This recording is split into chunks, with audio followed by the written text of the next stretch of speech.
So why does Yasser Qadhi, an expert of the Quran, say that you can't just take a blank book and write down what Muhammad revealed? Because he knows that there are variants as well, and we can't trace those variants back to Muhammad. You're claiming Muhammad released lots of readings, and then Uthman tried to reduce it to one reading. Why is Uthman going against what Muhammad did rather than simply trying to support what Muhammad did? There is only one language, is Arabic. Yeah, which Arabic Quran? What do you mean which Arabic? I've watched Duri. Which one? Which one is from Muhammad? It's not that simple, Aki. Why isn't it simple? I thought there was only one Quran and all the Muslims had memorized it. He's compared them to one another. They're all different. Not only are they all different, but someone has come along later and re-edited the text. Exactly, he says. Exactly. Yeah. Now just think. Wait, why are you grabbing me? Don't grab me. Don't grab me, bro. And then he became a Christian. Okay. And he abandoned Islam. Reason? His reasons were that So he left Christianity. Went he to left Islam, Christianity, became a Muslim, was a Muslim for 2.5 years, and then went back. and then went back to being a Christian. How long do you think you lost for Christianity? God willing, for life, but obviously, you know. Yeah, I'm Bob. Hello, Bob. How you doing, sister? You're So right. you're so much nicer than the way you come off with the camera. Well, the thing is, when you're not shouting, then well, that's because often the reason why I'm having to shout is because I'm being shouted at or I'm being spoken over. But you're obviously very nice and polite, so I can be nice and polite. It's nice to have a dialogue when you're not shouting. Exactly. Okay. So the things that he left Islam is the things I was hearing from your video. Yeah, the things on the video. So his essential arguments were that. No. Those were separate things. That was a separate talk. So his reasons were that he found inconsistencies in Islamic theology that he couldn't get answers for. That he saw Jesus as being a better example than Muhammad, and that he was a bit distrustful of the hadiths. He always found the hadiths a bit shaky, but then when he found evidence that the Quran has been changed, that really knocked down everything that he believed about Islam. So he joined a religion without doing his whole research. And was it coerced? Where did he join? No, he wasn't coerced. He was convinced. Yeah. But Exactly, that's my problem. We see in the park lots of people become Muslim who don't know the first thing about what they're joining. We see it all the time. People are giving their shahadas and the Muslims say, Allahu Akbar, and then you find out that these people don't actually know a damn thing about what they've just signed up for. Okay, so why would you do it? Why would you jump to such a big responsibility? That seems, as a logical person, and I'm joining something that's going to change my life, and I want to find guidance, I will make sure I study what I'm looking for. Do you know what I mean? I totally agree with you. Do you know what Jesus said? Jesus tells this story, he tells a parable, and it's about people becoming Christians. And what he says is, go away and count the cost. No one buys a field without first going away and counting the cost. And that's actually part of Christian faith. We teach that someone becomes a Christian over a year or two and they learn the faith for a year or two before they're baptized. Because we don't want people to make these instant decisions based on emotion. But the thing is, in Islam, the Dawah team here particularly, they'll take, if I was to go up to someone and say, I want to give my shahada, they'd take it like that. But they'll think you took your time. And the thing is, even Islam, the first thing is educate yourself. When you learn, you can't just jump into deep waters. But that's exactly what they did with the guy that's just left Islam. Is that they took his shahada without making sure that he understood what he was joining. But that's not their responsibility. That's their personal responsibility. He just came here for how to join Islam. So my point is that in Christianity, if I wanted to join Christianity right now, and I told you I wanted to join Christianity, you would assume that I know what I'm joining. No, we wouldn't actually. Can I ask you a question? No, well, let me just deal with the lady's question first. Ladies before gents, be polite. So in terms of our faith, if you said I wanted to become a Christian, what we would do is we would plan your baptism a year down the road, and then we would teach you the faith for a year. It's called catechism, and you would be called your position in the church would be a catechumen, and so you would be someone who's a catechumen becoming Christian, and then we would baptize you. At this point, you become Christian. Okay. And so we know we would not embrace. You would not become a Christian like that. That is not the Christian way. We don't do that. There you go. And there's another point to be genuine students of knowledge. There is. I didn't know that you could be a Christian in waiting. Yeah. They're called catechumens. Go ahead, I'm sorry. Yeah. Why would someone ask them to convert to Christianity if they're not learning on it? Why would someone come to Islam and say, I'm become Muslim if they haven't read up on it? It doesn't make sense. Well, unfortunately, we know that happens a lot. It happens sometimes, I won't say a lot. Yeah. Well, I mean, it seems that when you look in, do you know what Pew Research is? Pew Research. Yeah. I've got it. Pew Research, P-E-W Research. They're a group of academics from around the world that study religion. And in America, they've done a study of those Muslims who are coming into Islam and those who are leaving it. The number of those leaving it is equal to the numbers coming into it. It's a rotating door. Rotating door. Well, you go and argue with Pew Research, bro, because this is their findings, and something tells me you're not an academic and you haven't studied it. So you take it up with Pew Research. Take you 2 minutes to Google it. You can find academics. It depends on how you're looking at it, right? It depends on how you're looking at the findings. So I can have a finding. I can have a research paper, and you can have a research paper, and we can both have But different. Pew Research is a collection of academics who work together. They peer review one another's papers and research. Okay. What's So it called? Pew Research, P-E-W Research. Google it right now. Fact check me if I'm lying. You can embarrass me on camera. I don't want to embarrass you. No, you're not going to embarrass me because I'm not lying to you. I'm telling you the truth. So let me just tell you some of the things that Pew Research finds. Pew Research, put your hand up if you think that Christianity is a shrinking religion. I'm just asking you, if you believe that Christianity is a religion that's shrinking. Do you think that? Okay, everyone's gone shy, but normally Muslims will, in the park, say, no, 1 second, sir, 1 second, I'm answering this brother's question, patience please. Age before beauty. So in terms of Pew Research, they show that contrary to what Muslims believe, Christianity is still a growing religion.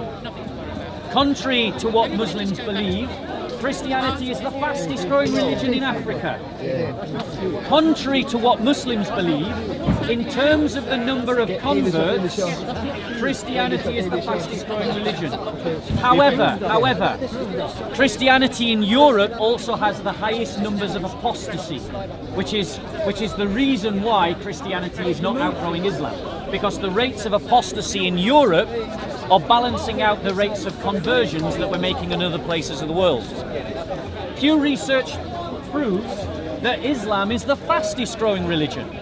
But it's that, now notice this guy is going, that's not true, that's not true. And then when I said Islam's the fastest growing religion, he's going, yes it is. He's like, I'm quoting Pew Research and he's saying when he doesn't like what he's hearing, it's not true. But then when I say something that he likes, he says that's true. You know what that's called? That's called confirmation bias. Go look it up. Let me finish my answer to the first one. The fact is, Christianity is still a growing religion, and it is growing now faster amongst Muslims than it has ever done in 1400 years of history. There are more Muslims becoming Christians now than at any other time in history. That would still count, even if the people like him who joined and then leave, didn't know anything about Islam, that would still count. Yes, that would count, yes. Yes. Research, nothing you do. Yeah, even though lots of Muslims become Muslims without ever researching it. Sorry, that doesn't. If Muslims leave, and if sorry, I'm sorry. I can talk for myself. Yeah, come on, this I'm just saying that you still count, even though you joined Islam without fully knowing what you were joining, if I'm correct. I wouldn't say that, because you are also privy to the information that people give you as well. And obviously there is a tradition, correct me if you want me to, if you want to sister, but if there's something you don't understand within Islam, the common practice is to go to a brother or a sister you trust, like someone with knowledge, and ask them. Something I did quite frequently. And he also listened to the Islamic Dawah channels for over a year before giving his But shahada. he didn't go. Under a year, just under. But you didn't go to the source, and the fact that the source that you actually chose to follow, like, you never went back to it. Okay, that's fair, because I could have done more reading. I won't deny that. However, still, what the information that you get given on these videos here at Speaker's Corner, or even by fellow brothers when you join the fold, should it not be reliable information? Really? You should. You definitely should. So if that information proves false, isn't that a reason then to question Islam? For instance, put your hand up if you've been told that there's only one Quran. There you go, all of you. How many of you know about the Hafs, Warsh and Duri Quran? Hafs, Warsh and Duri. Yeah, Hafs, Warsh and Duri. Yeah. I've heard of the different qira'ats and the translations. Thank you very much. So, and they have different words, don't they? Meaning the same They have thing. different translations. No, different words don't mean the same thing. No. You could translate a word differently. No, Yes. they don't mean the same thing. No, For I know said instance, this. I know for said instance, yeah, thank you. Thank know said you. it. He I'm said saying that. They Yeah. have different translations. No, they have don't. different dialects. Because it's Quran that says king, right? When it says it was speaking about Allah. Yep. Yeah? And then it says about Owner. Yeah, the owner. Yes. It's both the same thing. No, it isn't. They are different words. In the context that it's speaking about, it says No, it expresses isn't. the same thing. No, it isn't. Because one says king and one says owner. Those are not the same words. That's what I'm saying. Let me ask you different this question: It expresses the same thing in the same context. Is every owner a king? Is every king an owner? No. There are dethroned kings. There are kings who are Okay, dispossessed. but That's when we're not talking king. about that context, it makes sense. It makes sense and it expresses the same thing. What about? That's, listen, that's not what I'm saying. I was saying Yeah, different go on. qira'ats and different translations. Arabic is a very rich language. Yeah. You can have words that means many different things. And that's the whole point of the Quran. No. that's not Can I that's not interject? different. If I get this whole argument, the Arabic language is a rich language, etc. However, the Quran does make the claim it's from God. Yes. So now, when it makes this claim, surely we can't have a situation where there are different words popping up. There's no different Because it's meant to be Allah's unchanged word. It's meant to be His eternal word. So why has it And got different words? Sorry, the most important word, consistent word. Muhammad Right, is the one but he it gave us. doesn't have that. I just explained why it is because there's different translations of the Quran. No, we're to talking about the English. Arabic. We're not talking about the In English. English, We're talking about Arabic. There's no difference. In Arabic, there's no difference. No, there are. When? There are. I'll give you an example. You can Google this right now. Google it right now. Pull it up on YouTube. There is a channel run by a doctor called Dr. Daniel Brubaker. And he's looked at all the oldest copies of the Quran. The nine oldest copies of the Quran. He's compared them to one another. They're all different. Not only are they all different, but someone has come along later and re-edited the text to insert words. Exactly. Yes, you need to watch I'll it. come back to you next week. And Yes, I'll refute you. that's absolutely fine. You do that. Give him the name of the channel, though. It's It's- Variant Quran. Yeah, by Dr. Daniel Brubaker. And just to help you prepare for this debate, you should also look at Keith E. Small, Textual Variants of the Quran. Variants of the Quran. Textual Variants of the Quran, And what's the yeah. first one? What's the first one? Dr. Daniel Brubaker, who has a YouTube channel called Variants of the Quran, Textual Variants. Daniel, how do you spell Brubaker? Yeah. Winners of wars will change from here to the old agenda. You can see how the Quran has been changed because winners of wars will change into the old agenda. They changed it. To think that is not. It was changed during the Ottoman period. The Ottoman Turks did it. I can see that. Well, there wasn't a standardized Quran until the 1920s. Is it the 1920s. Well, there was an attempt to standardise it. Question for you. Yeah, go on, sir. You're speaking about how the people that leave Islam are the same amount. In America, in the United States. Only in America? In the United States, yeah. Brother, Yeah, brother, I I thought want it to was explain bro. to you something. It's this one. Quran is only one. You understand? We don't know this guy. Variant Quran. So, No, don't know so him. what? No. So We what? don't know him. So We what? don't know him. So You what? get to know him. You will Get get to know him. Get to know him. We don't care about him. We're not gonna follow Well, if you him. don't care, then why are you even? Quran Why came in Arabic, and he's saying Arabic. So what? That's it. Yeah, and there's That's different. it. And he's There's saying different nine. There Arabic is a nine. Qurans. There's different Arabic There is Qurans. only one language, is Arabic. Yeah, one. which Arabic Quran? The Arabic normal. Which Arabic Quran? What do you mean which Arabic? I've just, Quran? I've watched Duri. Which one? Which one is from Muhammad? Muhammad Sallallahu Alaihi Wasallam released more than one readings of the Quran. I released more than one. Yeah, variation of Tilawa. it. Tilawa was different. So when Uthman had all, what did Uthman do then? He's going to talk about burning. No, Quran. He's going to talk, so he knows about it. Ah, the burning. Yeah, burning. So if burning. Muhammad Because you guys released make the more than same- one Quran, make the same and then Uthman burnt all the variants, one, why did Uthman burn all the other variants? Because they wanted to put it in like a, one. No, I've seen this argument before. Yeah. They wanted to put it all in one simple reading. Yes. So, And it was- yeah. They did not change it. They did not change it. But if they burnt all the other readings and reduced it to one, yeah, right? then why are they going against what you're claiming Muhammad did? You're claiming Muhammad released lots of readings, and then Uthman tried to reduce it to one reading. Why is Uthman going against what Muhammad did rather than simply trying to support what Muhammad did? Square that circle for me. Wait, he said more than one. You're saying one. Only one. He didn't say Yeah, he said more than one. I didn't say there was more than one. He said more than one reading is what you said. That's not. You said more than one That does reading. not equate to more Quran. Right. It does not. What you believe? You're Christian. Yeah, of course. How many Bible there is? How many Do we Bible? I'll answer that question. That's absolutely fine. Christians have different numbers, different books in the Bible. There are textual variants in the Bible. Yeah, but please notice, I know about all of this stuff. I'm not troubled by any of it. Do you know why? What language One the Bible second. comes One in? second. One second. Let's do one question at a time, bro. Cool yourself. Yeah. The fact of the matter is, we don't believe about the Bible what you believe about the Quran. What you believe about the Quran means that textual variance in the Quran is a problem. What we believe about the Bible means that textual variance in the Bible is not a problem. We believe different things about our books. You don't believe in the Bible. Did I say that? Right, so we believe in the Bible, right? But if you're going to compare, our Bible stands kind of somewhere between how you see the hadiths and how you see the Quran. No, for us, the Quran. No, hold on. No, stop. understand No, you're asking me about what I believe as a Christian and allow me to explain it. So don't interrupt, because I already know what you believe about the Quran, and that's why I know that textual variance amongst Quranic manuscripts is a problem. If you're saying that the Quran is an eternal, unchanged, uncreated book that was revealed directly by Allah to Angel Gabriel, to Muhammad, and then written down by scribes, he says yes. So I do know what Muslims believe about the Quran. But if those Qurans are different, then that means that the human has interfered in the transmission of the text. But Christians don't believe that about the Bible. One second, I'm still answering your first question. Christians don't believe, because you keep interrupting.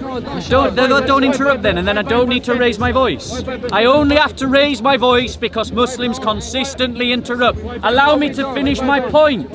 So as Christians, what are you doing right now? What's he doing right now? You're saying that you don't, but what is he doing right now? Yes.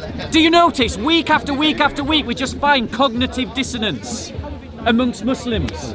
They're literally standing there interrupting me, and the Muslim next to him is literally saying, no, we don't interrupt. So, let me answer the question about the Bible. So let me answer your question about the Bible. We believe that the Bible is inspired by God's Spirit, but it is the words of men. That's what we believe. That is what I'm inviting you to believe. I'm not inviting you to believe something like Islam. I'm inviting you to believe in something that is different to Islam. Really? Do you? But I don't believe in your Bible. It has changed. So now you're just contradicting yourself. Yeah, I believe in the original Bible. You've just said, I believe in the Bible, and then you said, I don't believe in your Bible. So you don't believe in the Bible then? It has changed. Brother, you're saying it's changed. Prove it. There is a New Testament and Old Testament. I don't have knowledge, but I know for a fact it has changed. Right, listen to what you just said. I don't have knowledge. The Bible has changed. There is an Old Testament and a New Testament. Exactly. Do you That's listen? showing you that it has changed. Did you? The showing Christians are laughing at you. No, but it's The showing you that it Christians has are changed. laughing at you. Listen to your logic. I don't have knowledge. It's just showing you The that it has Bible changed. has changed. There's an Old Testament and a New Testament. That's his argument. You don't know what you're talking about. Christians believe in the Old Testament and the New Testament as the Bible.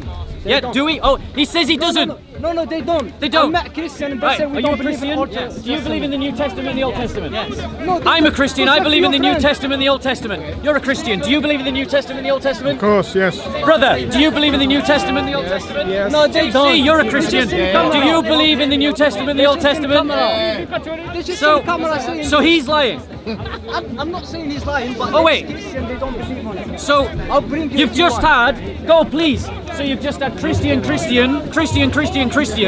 all tell you, oh, just for the camera, so you were all lying. All lying. This is what the Muslim is saying. This is the kind of ridiculous logic that is used by Muslims to sustain their arguments against Christianity. Not any real study. He's literally just said he doesn't have any knowledge. So, answer this question. Christians believe in the New Testament and the Old Testament. Yeah? Right. There we go. Okay, good. They see that's listening. No, I'm trying to get Right. the point. Chris, I can agree with you said that the Bible has been changed, right? To show that the Bible has been changed, well, you have to be able to show me the autograph. Do you know what an autograph is? Yeah, I know. I'll prove it to you. Finish your question. I'll prove it to you. Okay, he's going to prove it to me. Ladies and gentlemen, if you are going to substantiate, Don't talk to the crowd. I'm talking to everybody. If you are going to substantiate, You're speaking, not talking do you want to me. listen to the answer No, or no, not? you're speaking, but you're talking to the crowd. Yeah, I'm making sure everyone can hear me. No, nobody can. Do you want to listen? Yeah, go Right, ahead. okay. Quick. So for you to substantiate that the Bible is corrupt, what you need to do is you need to produce the original document and do the comparison. Now he said he's going to prove that the Bible is corrupt, which means that he's going to show the original Injil and the original Torah and the original Zabur so that we can do the comparison and see that they are corrupt. Go on, prove it. No, you put. No, they don't prove it. Nah, The first Bible came in the Greek language. Alright? Yeah? Yeah, do you have it? Hold on, do you have it? The original autographs. No, we don't have the original Exactly. autographs. Right, hold on. Exactly. Right, exactly, he says. Exactly. Now just think. So you don't have Wait, the why are you grabbing me? Don't grab me. No touchy. Don't grab me, bro. Why are you grabbing me? Control yourself. Keep your hands to yourself. Relax. Keep your hands to yourself. Christianity. Yeah. So he says exactly. Exactly. Try it. He says exactly. He says exactly because we don't have the original autographs. But the fact of the matter is, if you don't have the original autographs, you have nothing to compare. So you can't say that the original was lost. Because if you don't have the original to look at, you can't prove that the original was lost. You can only prove that the original was lost if you have the original and then what came later, and the two are different. But no Muslim can produce the original autographs. So they are lying to you when they say that we can prove that the Bible has been corrupted.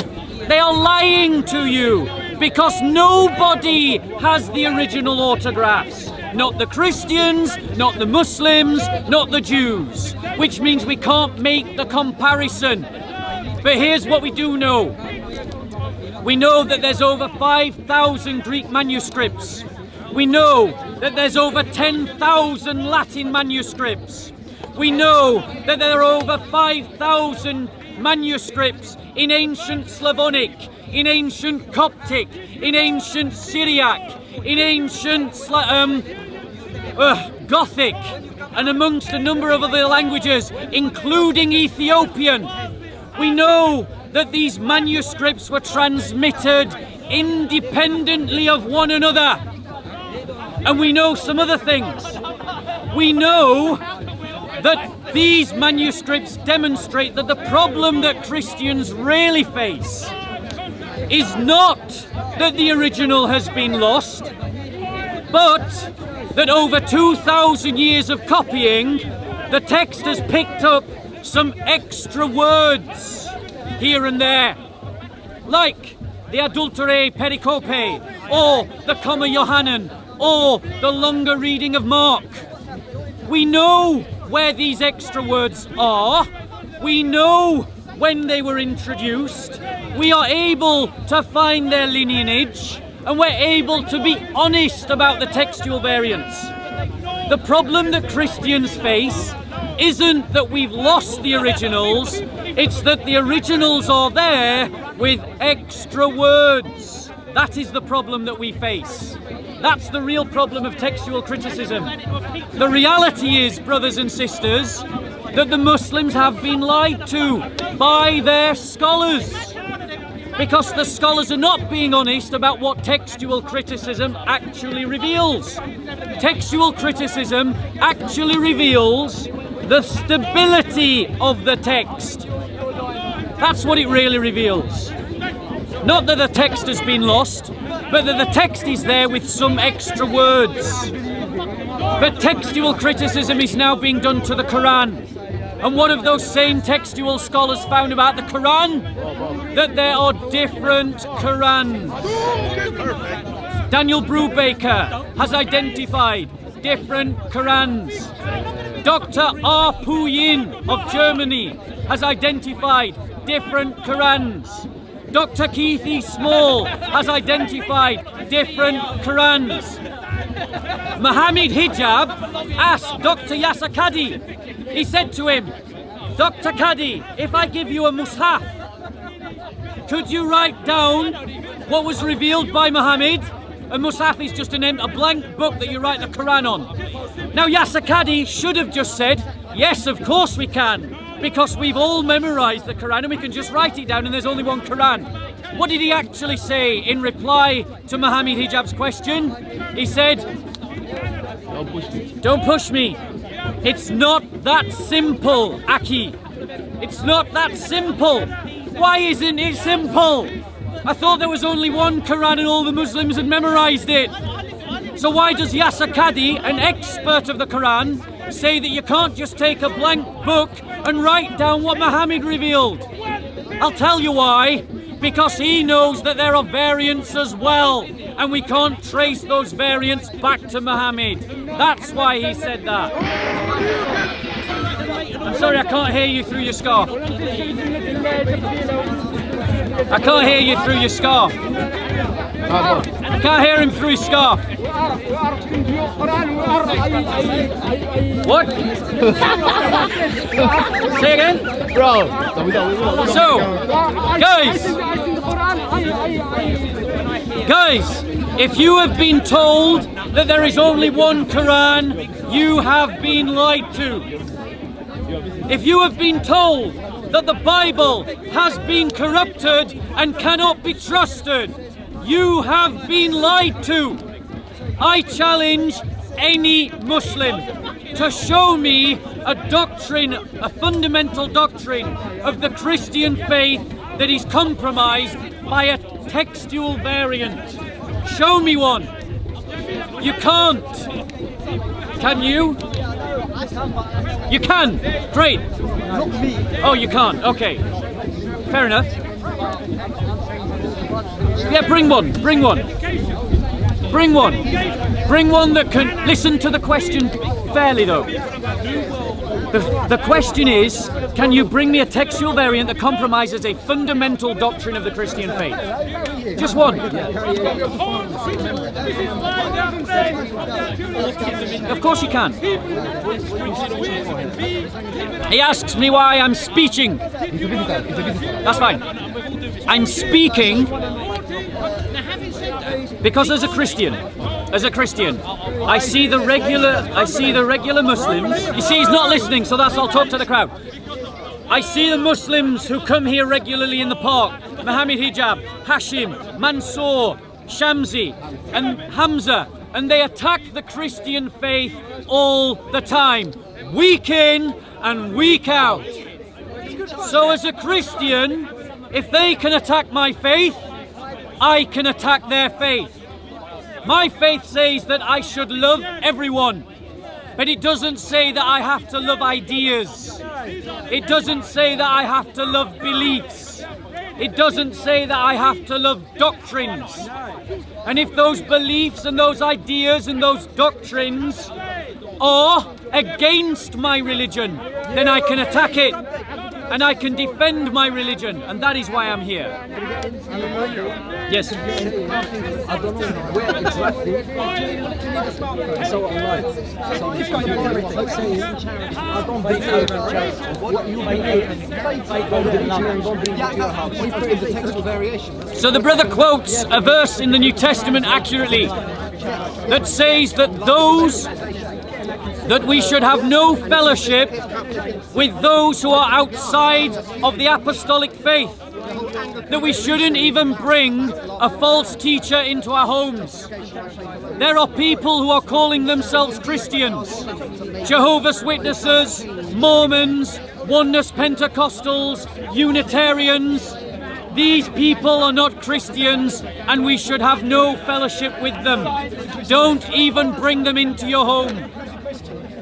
A Christian is one who believes in the apostolic faith of the one holy Catholic and Apostolic Church. That is a Christian. So what you say is true? Yes, what he's saying is true. Yeah. But now, let's just look at what Islam says. Islam says, fight the unbeliever until they say the Shahada, until they pray as the Muslims pray, until they pay the zakat, or until they feel themselves subdued. So he thinks he's proven a point by quoting from the Bible that says have no fellowship with those who are not of the faith. But his religion teaches him to make war against the unbeliever. Your turn. What was your question? Faith, hope and charity. Textual variation on charity. The original translation was love.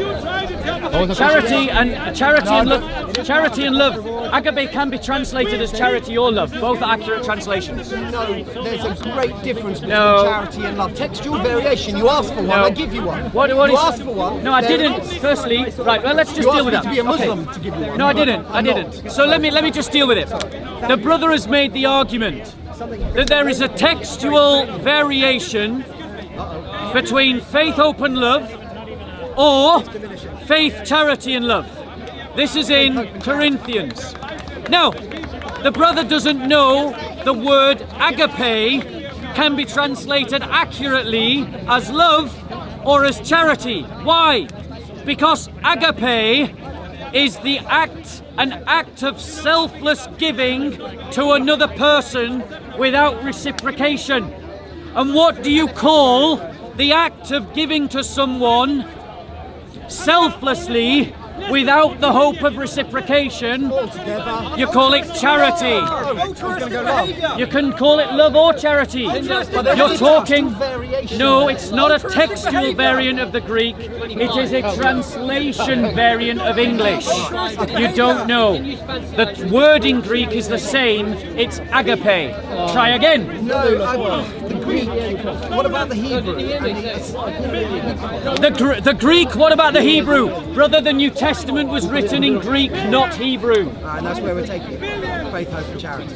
Yes, it comes from the Greek. The New Testament comes. So, do you want to give another one, or perhaps you would like to concede that maybe you're not as well informed as you think you are? He's on me.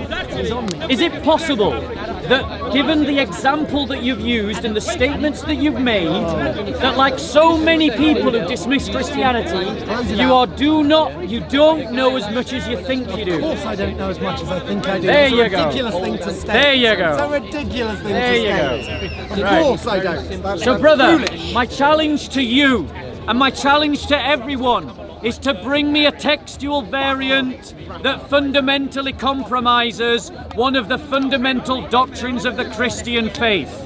If you can't do that, then your arguments about textual variants invalidating the Christian faith are flawed.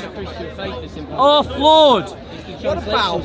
So, try again. I'm vaguely the Philoquate. The Philoquate is in the Creed. It is not in the New Testament. Yeah, and it caused how many wars? And is it Nicaea that they decided upon? So, firstly, the Philoquate is connected to the creeds. I'm not asking about the creeds. I'm asking. No, I'm not. All the way from the beginning, the debate and the discussion has been about the Bible. The Bible is not the Creed of Nicaea. Philoquate, all right, we'll leave that out. So there's second attempt. Well, that one I'll take as a win. How do you take that as a win? We're talking about the Bible. There is a There you go. It's like I lost the point, but I'm going to claim victory anyway. This is the example of playing chess against the pigeon. He basically struts across the chessboard, knocks over all the pieces, shits on the board, and then says, "I won!" It's a bit harsh, but okay. Yeah, we're good. So I'll ask you again. I'm racking my brain. Okay. Is it possible? I don't have my. Is it possible, brother? I know less than I think I know. Yes, of course. So maybe. Stop with that. Maybe what this invites you to do is to think again, to look again. the Christian faith? Well, yeah, of course, I do it daily. I assure you. There's no issue there. Yes. But there are. I will find another. Carry on. Okay. So, the challenge to the Muslims who can hear my voice, the challenge to Muslims who read this. The Christian faith does not depend upon the Bible. That is a fact. You don't believe me? Read the first 4 verses of Luke. Theophilus believed in the gospel before the Gospel of Luke was written. So he didn't need the Gospel of Luke to believe the gospel. So your challenge then is to find me a textual variant that compromises a fundamental doctrine of the Christian faith. Okay, the heretic wants to do that. Come.